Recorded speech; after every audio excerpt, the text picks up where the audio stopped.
अस्सलाम वालेकुम वरहमतुल्लाहि वबरकातुहू। कैसे हैं दोस्तों? उम्मीद करता हूँ आप बिल्कुल खैरियत से होंगे।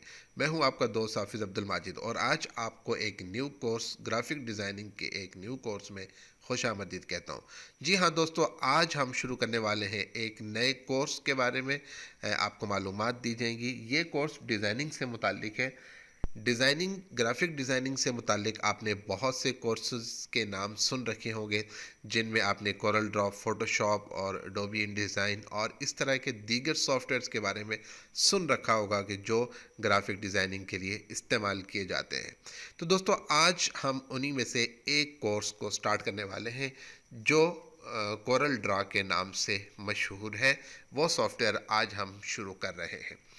दोस्तों, कोरल ड्रा को शुरू करने से पहले मैं आपको ये बात बताता चलूँ कि कोरल ड्रा वो सॉफ्टवेयर है, वो एप्लीकेशन है, वो सॉफ्टवेयर है ग्राफिक डिज़ाइनिंग के अंदर जिसको बादशाह कहा जाता है। ये सॉफ्टवेयर तमाम सॉफ्टवेयर्स का बादशाह कहलाता है। सॉफ्टवेयर जितने भी हैं वो सारे के सारे बहुत अच्छे हैं, बहुत ज़्यादा यूज़फुल हैं और हर सॉफ्टवेयर का अपना एक दर्जा और अपना एक मकाम है। कोई सॉफ्टवेयर किसी मकाम पर क्या काम करता है, उनमें से फिर जो मुख्तलिफ टूल्स हैं उनमें से हर एक टूल हर जगह पर एक जैसा काम नहीं करता, बल्कि हर टूल अपनी जगह पर अपने वक़्त पर एक अलग काम करता है। तो आज हम जो एक सॉफ्टवेयर स्टार्ट करने वाले हैं कोरल ड्रा का, उसमें भी आप देखेंगे कि सॉफ्टवेयर्स के अंदर जो टूल हैं वो बहुत थोड़े से हैं, लेकिन उनके काम इतने ज़्यादा हैं कि आप हैरान रह जाएंगे कि एक छोटा सा टूल है और छोटा सा सॉफ्टवेयर है, थोड़े से उसके अंदर टूल्स हैं, लेकिन वो टूल्स मुख्तलिफ मकामात पर इतने ज़्यादा काम करते हैं कि सिर्फ एक क्लिक करने से उस शेप को किस रंग के अंदर तब्दील कर देते हैं और किस शेप में तब्दील कर देते हैं, वो भी एक पूरी एक कहानी है। तो दोस्तों, आज हम थोड़ा सा डिस्कस करेंगे कोरल ड्रा को और हम देखेंगे कि इसमें हम किस तरीके का काम करते हैं। जब हम कोरल ड्रा की बात करते हैं तो सबसे पहले बात आती है इसकी इंस्टॉलेशन की, इसको परचेज़ करने की या इसको अपने विंडो में रन करने के लिए कि हम इसको कहाँ से परचेज़ करें और हम इसे कहाँ से लें। तो दोस्तों, इसका सबसे आसान तरीका यह है कि अगर तो आपके किसी फ्रेंड के पास ये कोरल ड्रा का सेटअप हो तो आप वहाँ से ले लें, और अगर ऐसा ना हो तो फिर आप गूगल क्रोम पे जाएं और वहाँ पर जाकर getintopc.com, ये मैं पहले कई दफ़ा बता चुका हूँ, आप वहाँ पर जाएं getintopc.com, वहाँ पर जाएं और वहाँ पर जाकर आप कोरल ड्रॉ लिखें और वहाँ से आप उसको इंस्टॉल करें। इंस्टॉल करने से पहले उसको डाउनलोड करने की जो वीडियो होती है वो ज़रूर देखिएगा, ताकि आपको किसी किस्म की कन्फ्यूजन का सामना ना करना पड़े। इस वक्त हम जो कोरल ड्रा का सॉफ्टवेयर यूज़ कर रहे हैं उसका जो वर्जन है वो हम कोरल ड्रा X7 यूज़ कर रहे हैं। 64 बिट हमारे पास इसका ऑपरेटिंग सिस्टम है और कोरल ड्रा 64 बिट X7 इसका वर्जन है जो हम यूज़ कर रहे हैं। कोरल ड्रा 9, कोरल ड्रा 12 और कोरल ड्रा यहाँ तक कि 2020 भी आ चुका है। अगर आपके पास सिस्टम अच्छा है तो आप 2020 वाला ही कोरल ड्रा यूज़ कीजिए, ताकि आपको अच्छे से और नए से फीचर वहाँ पर मिल सके। जब आप कोरल ड्रा को स्टार्ट करते हैं तो सबसे पहले आपके पास इस तरह का इंटरफेस आता है जो इस वक्त आप विंडो पे देख रहे हैं। इसमें हम सबसे पहले इसको स्टार्ट करने के लिए न्यू डॉक्यूमेंट लेते हैं। यहाँ से आप ले लें, आप फाइल में आ जाएं और फाइल में आने के बाद न्यू कर लें, और अगर आप की यूज़ करना चाहें तो उसके सामने शॉर्ट की लिखी हुई Ctrl+N, कंट्रोल CTR का L का जो बटन है प्लस आपने N दबाना है, तो आप एक न्यू विंडो में आ जाते हैं। हम यहाँ से स्टार्ट करते हैं और हम आ जाते हैं एक न्यू विंडो के अंदर। जैसे ही हम न्यू विंडो के ऊपर क्लिक करते हैं तो आपके पास एक नई विंडो पॉपअप ओपन हो जाती है और इसमें उस पेज से मुताल्लिक कुछ मालूमात होगी जिन पे हम काम करने वाले हैं। तो हम इनमें से किसी को भी नहीं छेड़ेंगे, सिवाय इसके कि जो नेम है हम अपने प्रोजेक्ट का नेम यहाँ पर लिख लेंगे कि जिसको हम करना चाह रहे हैं। फॉर एग्ज़ाम्पल, आज हमारा फर्स्ट डे, तो हम यहाँ पर लिख लेते हैं Day 1। ये हमारा प्रोजेक्ट का नाम है। उसके बाद इसने इसकी कुछ इसकी आपको सेटिंग दिखाई हुई है कि कोरल ड्रा बाय डिफ़ॉल्ट और इसका जो पेज साइज़ होगा वो लेटर साइज़ होगा, और उसकी हाइट कितनी होगी, उसकी विड्थ कितनी होगी, ये सारी चीज़ उसने बताई हुई है। और उसके बाद उसने ये 2 चीज़ें बताई हैं कि जो पेज हमारे पास खुलेगा वो ऊपर से नीचे की तरफ लंबाई में ज़्यादा होगा या वो चौड़ाई में ज़्यादा होगा। तो इसने इस शेप के ज़रिए से आपको समझाने की कोशिश की कि हमारा जो पेज होगा वो इस तरीके का होगा जैसे ये विंडो हमारे पास खुली हुई है, कि चौड़ाई कम लेकिन लंबाई ज़्यादा होगी। अब लंबाई कितनी है वो इसने यहाँ पे लिखी हुई, वो 11 इंच होगी, और उसकी जो विड्थ है यानी जो चौड़ाई है वो 8.5 इंच होगी। और अगर हम इसको क्लिक कर देते हैं तो सेम यही फिगर्स रहेंगे लेकिन ऊपर नीचे आ जाएंगे, यानी उलट जाएंगे। अब देखिएगा, सेम वही फिगर्स हैं लेकिन इसका साइज़ उलट गया है। हम इसको पोर्ट्रेट कहते हैं, हम इसको ऐसे ही रखेंगे और हम लैंडस्केप पे नहीं जाते, और हम कर देंगे ओके। जैसे ही आप ओके करते हैं आप देखते हैं कि आपके पास ये विंडो ओपन हो गई है, और बाय डिफ़ॉल्ट एक साइज़ आपके पास पेज का शो हो रहा है। आम तौर पर हमारे यहाँ जब हम ऑफिस में काम करते हैं, हम अपने घर में काम करते हैं, तो हम जो प्रिंटर यूज़ करते हैं वो प्रिंटर आम तौर पर लेटर साइज़ A4 साइज़ या लीगल साइज़ का जो पेज होता है उसका प्रिंट निकालता है। जबकि बड़ी जगहों पर या इंडस्ट्री लेवल पर या अगर आप फैक्ट्रीज में देखें तो उनके पास बड़ी मशीनें प्रिंटिंग के लिए मौजूद होती हैं, जिनमें बड़ा पेज भी आप मुंतखब कर सकते हैं और बड़े पेज की प्रिंट भी निकाल सकते हैं।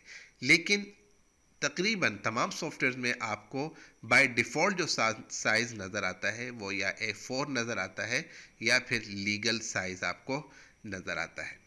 खैर, यहाँ पर चूंकि लेटर साइज दिया गया है, और उसके बाद यहाँ पर अगर आप आएँ तो उसने कुछ साइज़ आपको दिखाए हुए हैं कि आप इनमें से कौन सा साइज़ चूज़ करना चाहते हैं। आप किस पर्पज़ के लिए काम कर रहे हैं, आप बिज़नेस कार्ड बना रहे हैं, आप एक लेटर हेड बना रहे हैं, आप ब्रोशर बना रहे हैं, आप फ्लायर बना रहे हैं, आप बिल बोर्ड साइन जो होते हैं वो आप यहाँ पर डिज़ाइन करना चाह रहे हैं, आप कॉपी का पेज बनाना चाह रहे हैं, आप किसी बुक का पेज बनाना चाह रहे हैं, आप जो चीज़ बनाना चाह रहे हैं वो आपको यहाँ पर देखिए, हर चीज़ का साइज़ आपको यहाँ पे नज़र आ रहा है। अगर आपको यहाँ पर किसी चीज़ का साइज़ ना मिल रहा हो तो आप उसको गूगल पे भी सर्च कर सकते हैं कि हमें इस चीज़ के लिए कौन सा साइज़ चाहिए। जब वो साइज़ आपको बता दे तो आप उसके बाद वो साइज़ यहाँ पर लिख सकते हैं। फॉर एग्ज़ाम्पल अभी हमारे पास ये मौजूद है साइज़, और यहाँ पर 8.5 है। अगर हम इसको यहाँ पे कर देते हैं 10.5 तो आप देखिएगा कि पेज के ऊपर क्या फ़र्क पड़ता है। अब देखिए, पेज का जो साइज़ है वो चौड़ाई में भी बढ़ गया है। जबकि हम इसको दोबारा वहीं पर ले आते हैं और हम यहाँ पर लिखते हैं 8.5। दूसरी बात यहाँ पे ये याद रखिए कि कोरल ड्रॉ के अंदर आम तौर पर जब हम कोई चीज़ लिखते हैं तो यहाँ पर इंग्लिश के अंदर लिखा जाता है, राइटिंग यहाँ पर इंग्लिश में होगी। और उर्दू के अंदर अगर आप यहाँ पे लिखना चाहेंगे तो या तो वो टाइप नहीं होगा, और अगर टाइप भी होगा तो वो सही तरीके से नहीं होगा, वर्ड्स कट जाएंगे। उसके लिए हम साथ साथ इन पेज का सॉफ्टवेयर भी यूज़ करेंगे। ये इन पेज का एक सॉफ्टवेयर है जिसका वर्जन हम इस वक्त 2012 वर्जन यूज़ कर रहे हैं, जबकि इसके भी मुख्तलिफ वर्जन हैं। जो भी आप वर्जन इस्तेमाल करना चाहें उससे फ़र्क नहीं पड़ता, क्योंकि हमने इसका बहुत थोड़ा सा हिस्सा सिर्फ इस्तेमाल करना है जो हम कोरल ड्रॉ के लिए इस्तेमाल करेंगे। तो ये भी इसके साथ साथ इस्तेमाल होगा। अगर आप उर्दू का लिखा हुआ कोई वर्ड वहाँ पर लेके जाना चाहते हो या उर्दू की टाइपिंग करना चाहते हो तो उसके लिए आपके पास इन पेज का होना भी ज़रूरी है। और अगर आप उर्दू का काम नहीं करना चाहते तो फिर सिर्फ इंग्लिश के लिए कोरल ड्रॉ खुद से आपको इजाज़त देता है, आपको अलाउ करता है कि आप उसी सॉफ्टवेयर के ऊपर डायरेक्ट भी लिख सकते हैं। तीसरी बात यहाँ पे यही याद रखिए कि हम जब यहाँ पे काम करेंगे तो हम सबसे पहले जो काम स्टार्ट करेंगे वो हम बिज़नेस कार्ड के ऊपर करेंगे। बिज़नेस कार्ड एक ऐसी चीज़ है कि अगर हमने उसके ऊपर डिज़ाइनिंग सीख ली तो यूँ समझें कि हमें कोरल ड्रॉ मुकम्मल आ गया, इसलिए कि उसके अंदर इतनी पेचीदगियाँ और इतनी छोटी छोटी चीज़ें होती हैं कि जिसके लिए एक ही टूल कई दफ़ा काम दोहराता है। एक टूल एक दफ़ा एक काम करता है और वही टूल दोबारा जब काम करने लगता है तो उसको हम किसी और पर्पज़ के लिए यूज़ करते हैं। तो इसलिए हम सबसे पहले जो काम करेंगे वो हम बिजनेस कार्ड के ऊपर करेंगे। तो आज हम स्टार्ट करते हैं और हम देखते हैं कि बिजनेस कार्ड का सबसे पहले हम यहाँ पर एक साइज़ मुंतखब करते हैं। अब जब हम साइज़ मुंतखब करते हैं तो बिजनेस कार्ड एक शेप बनी हुई होती है उसकी। आप देखेंगे बिजनेस कार्ड को कि वो एक चौकोर शक्ल में होता है। आम कोई भी आप जब भी कोई भी चीज़, फॉर एग्जांपल एक पेज है, एक कार्ड है, एक ब्रोशर है, आप जब देखेंगे तो उसकी कोई ना कोई शेप होगी। ऊपर से बड़ा होगा, नीचे से छोटा होगा, दाईं तरफ से बड़ा होगा, बाईं तरफ से छोटा होगा, कोई ना कोई तो उसकी शेप होगी। अब ये शेप जो बनाते हैं हम, यहाँ पर आप देखेंगे इसके जो ऑप्शन बार है यहाँ पर, इसको हम ऑप्शन बार भी कहते हैं। और इस ऑप्शन बार का जो ताल्लुक है वो इस बार के साथ है। हम यहाँ पर जब किसी भी बटन को क्लिक करेंगे तो यहाँ पर उस बटन से मुताल्लिक जितनी भी ऑप्शंस होंगी वो यहाँ पर शो हो रही होंगी। फॉर एग्जांपल अगर हमने अभी इस वक्त एरो की पर क्लिक किया हुआ है पिक टूल के ऊपर तो इस वक्त इसकी ऑप्शंस ऑन है। अब अगर मैं दूसरे बटन के ऊपर आ जाता हूँ तो उससे रेलिवेंट जो होंगी वो यहाँ पर आ जाएगी। उसके बाद आप देखें कोई और टूल उससे मुताल्लिक आ जाएगी, कोई और टूल उससे मुताल्लिक आ जाएंगी, कोई और टूल आ जाएगा उससे मुताल्लिक आ जाएगी।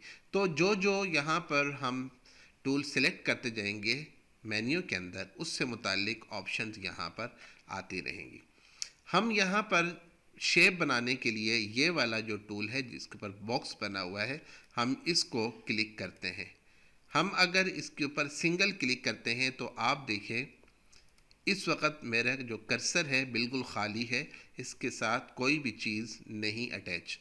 लेकिन जैसे ही मैं इसके ऊपर क्लिक करता हूँ आप देखेंगे कि एक छोटा सा बॉक्स आपको नज़र आ रहा है। मैं वो छोटा सा बॉक्स यहाँ पर लाता हूँ और माउस के साथ दबा कर रखता हूँ। माउस को दबाया हुआ है, माउस को मैंने छोड़ा नहीं और एक छोटा सा बॉक्स बनाता हूँ। अब जब हम बिज़नेस कार्ड की बात कर रहे थे कि हमने सबसे पहले बिज़नेस कार्ड बनाना है, तो बिज़नेस कार्ड बनाने के लिए मुझे वही साइज़ लेना चाहिए जो बिज़नेस कार्ड का होता है।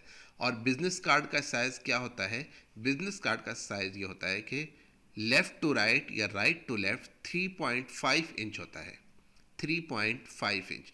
और बॉटम टू, ये नीचे से ऊपर, ऊपर से नीचे की तरफ, top to bottom, bottom to top, दोनों ये होता है 2.0 inch. 2.0 inch top to bottom, bottom to top, और left to right, right to left होगा 3.5 इंचेस।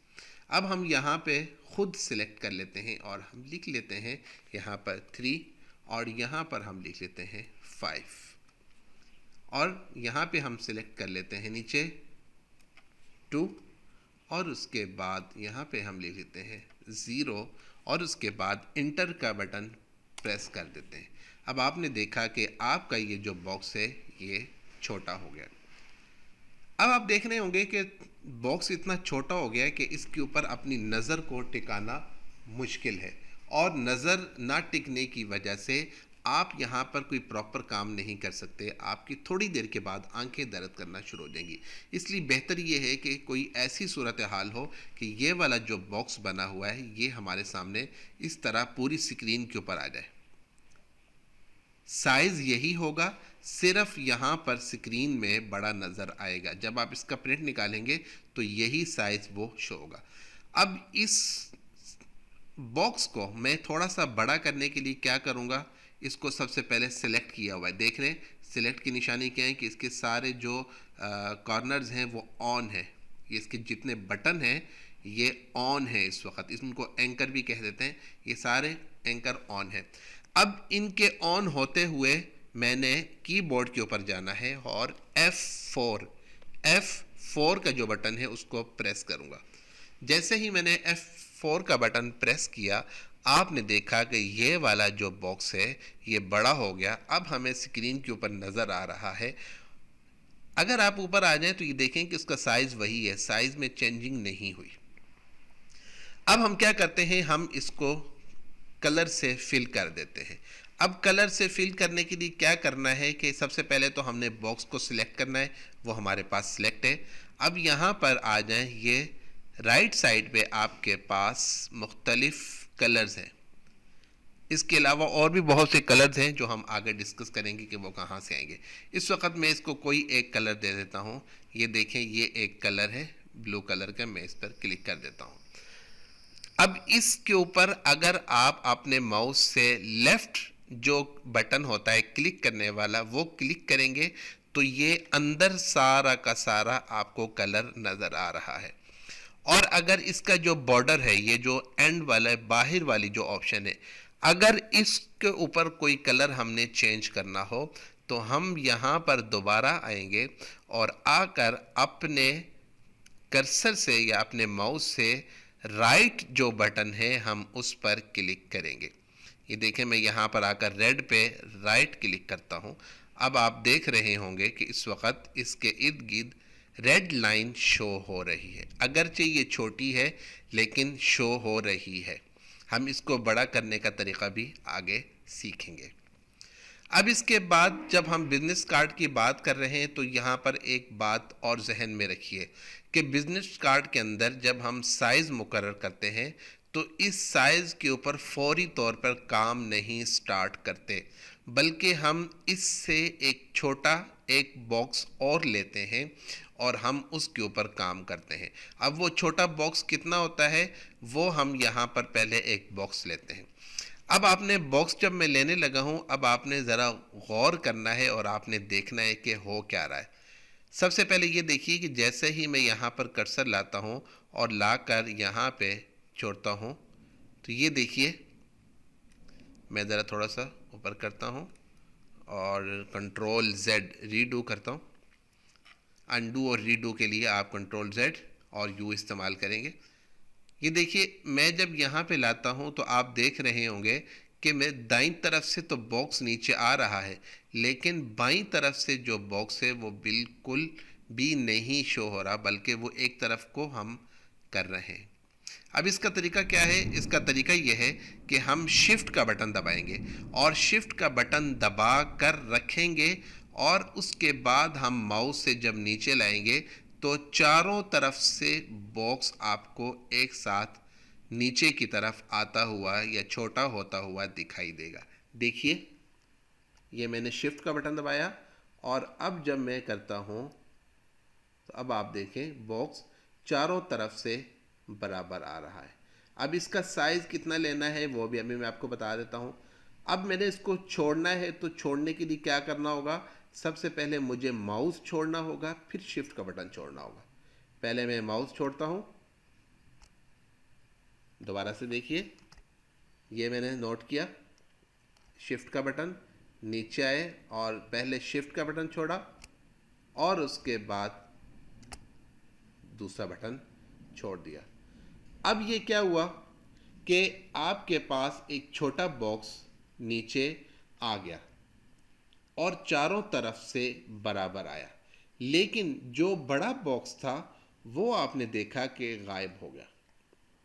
अब बड़ा बॉक्स गायब क्यों हुआ? इसलिए कि हमने सिर्फ और सिर्फ एक बॉक्स को बड़ा या छोटा किया है, जबकि हमें उस बड़े बॉक्स की एक कॉपी लेनी चाहिए थी। हमें उस बड़े बॉक्स की कॉपी लेनी चाहिए थी ताकि जब हम उसको छोटा करें तो हमारे पास एक न्यू कॉपी मौजूद हो।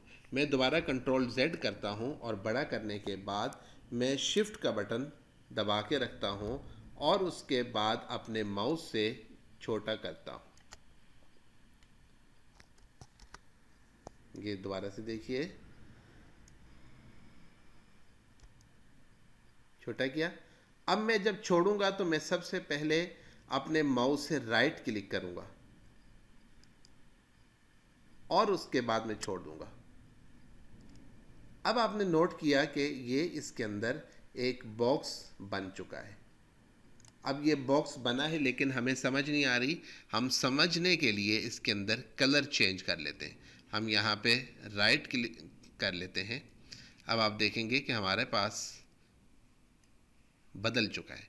अंदर हमारे पास एक नया बॉक्स है, बाहर हमारे पास अलग से बॉक्स है। अब ये जो बॉक्स हमने बनाया है इसको हमने रीसाइज़ करना है और रीसाइज़ करने के लिए हम यहाँ पर इसका जो साइज़ है वो हम चेंज करेंगे।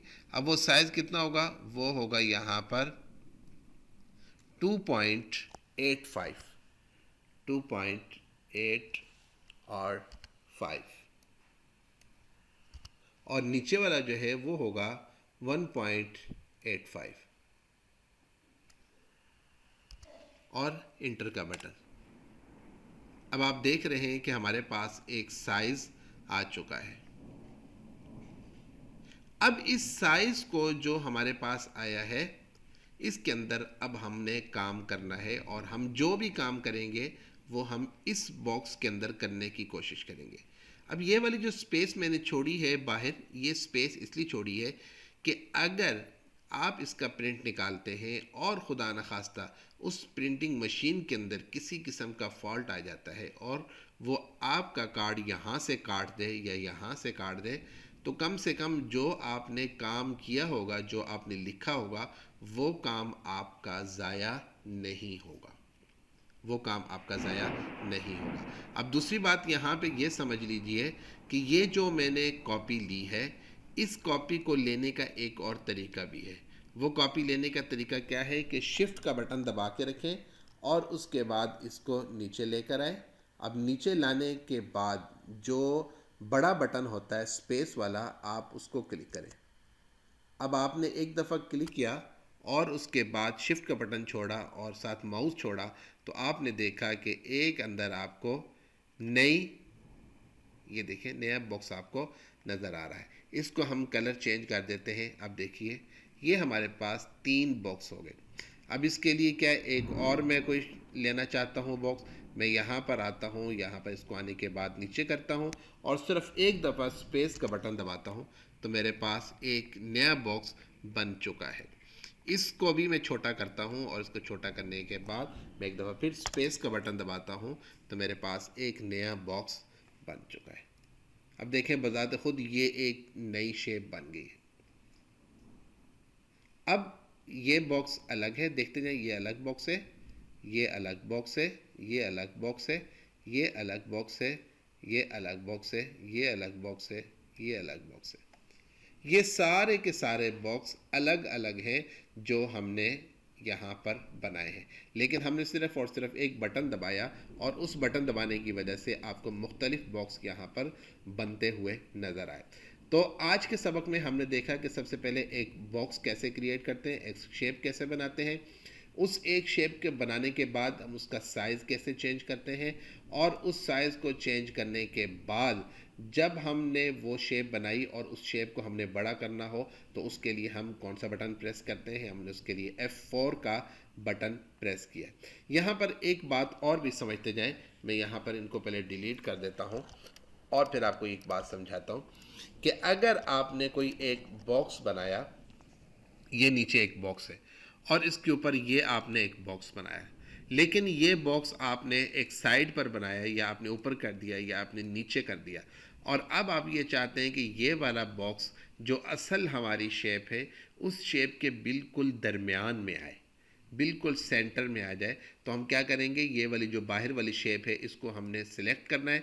सिलेक्ट करने के बाद हम कीबोर्ड से पी का बटन दबाएंगे, P P for play, P का बटन हम प्रेस करेंगे। अब आपने देखा कि अब ये हमारा जो ये वाला जो शेप, ये जो शेप है ये हमारी सेंटर में आ गई है। अब आप देख रहे होंगे कि हमारी शेप सेंटर में तो आई, लेकिन ये गई कहीं और है। आपके पास इसका जवाब होना चाहिए। अगर आपने गौर से मेरा लेसन सुना है और देखा है तो आपके पास इस चीज़ का जवाब होना चाहिए। अब देखें, मैं इसको कहीं और कर रहा हूँ और अब पी का बटन दबाता हूँ। मैं ये वाली शेप कहीं और कर रहा हूँ और मैं पी का बटन दबाता हूँ। अगर आपको इस बात का अंदाज़ा नहीं हुआ कि ऊपर वाली शेप जो हमने पहले क्लिक की थी वो नीचे क्यों आ गई थी, तो इसका जवाब मैं आपको दे देता हूँ। इसका जवाब ये है कि ये जो हमने शेप बनाई है, ये वाली शेप असल में हमने बनाई थी कहीं और। कहीं और कैसे बनाई थी, अब मैंने यहाँ पर ये छोटा किया है बॉक्स और मैं आपको दिखाता हूँ कि ये शेप हमने जब बनाई थी ये हमने यहाँ पर ऊपर रख कर बनाई थी और ये शेप हमने कहीं और बनाई थी। जब हमने ये वाला ओरिजिनल पेज मान लिया कि ये हमारा ओरिजिनल पेज है, उस ओरिजिनल पेज के अंदर हम कोई और शेप बनाने की कोशिश कर रहे हैं, तो जाहिर है जिस शेप को हम क्लिक करेंगे तो वो असल शेप के अंदर दरमियान में आएगी। अब जैसे ये वाली शेप है, इसको जब मैं क्लिक करता हूँ तो आप देखिए वो इस शेप के अंदर आ जाती। अब मैं इसको क्लिक करता हूँ, अब आप ये देखिए ये इस शेप के अंदर आ गई। गोया ये हमारा असल पेज होगा और जब भी हम पी का बटन प्रेस करेंगे उसके बाहर जितनी शेप्स होंगी वो इसके अंदर आएंगी और उनके अलावा अगर हमने कहीं और शेप्स रखी होंगी और उन पर हम पी का फार्मूला आजमाएंगे तो वो इस शेप के अंदर दरमियान में आ जाएंगे। उम्मीद करता हूँ आपको ये लेसन समझ आया होगा। अगर नहीं आया तो आप इस वीडियो को दोबारा देखिए, फिर देखिए और फिर देखिए। इंशाल्लाह मिलते हैं नेक्स्ट लेसन में।